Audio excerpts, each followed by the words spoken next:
Kāda ir varbūtība, ka nākotnē jums noderēs skolā iegūtās matemātiskās zināšanas un prasmes?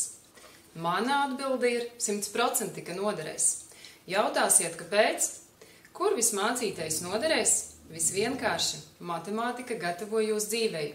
Šeit jūs mācāties vispārināt un atdalīt svarīgo no nesvarīgā, analizēt un sistematizēt, pamanīt likumsakarības un secināt.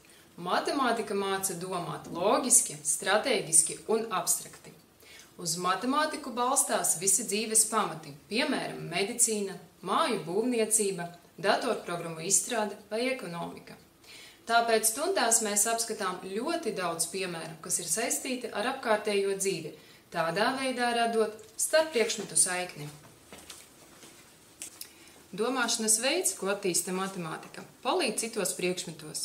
Apgūstot matemātiku, jūs radāt labvēlīgu vidi un iespējas sev visās citās jomās, jo stundās jūs mācāties pielāgoties un risināt dažāda veida problēmas. Tā kā matemātika ir balstīta uz pierādījumiem, stundās mēs skaidrojam un pamatojam dažādas matemātiskās sakarības un teorēmas, kas attīsta spēju argumentēt savu viedokli un darīt pareizus secinājumus ne tikai skolas disciplīnās, bet arī tālākajā dzīvē.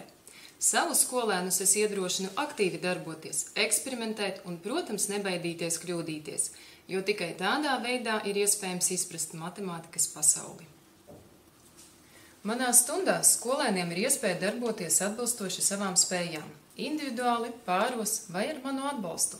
Mēs aktīvi izmantojam tehnoloģijas un dažādus interaktīvos materiālus, lai uzlabotu katra skolēna sniegumu.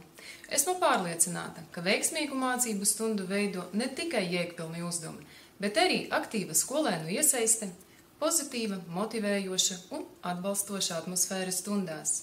Apgūstot skolas matemātikas programmu, absolvents ir pilnīgi sagatavots studijām augstskolā, kā arī viņš var paļauties uz profesionālo izaugsmi un spēju izvērtēt notiekošo un pieņemt racionālus lēmumus jebkurā dzīves jomā.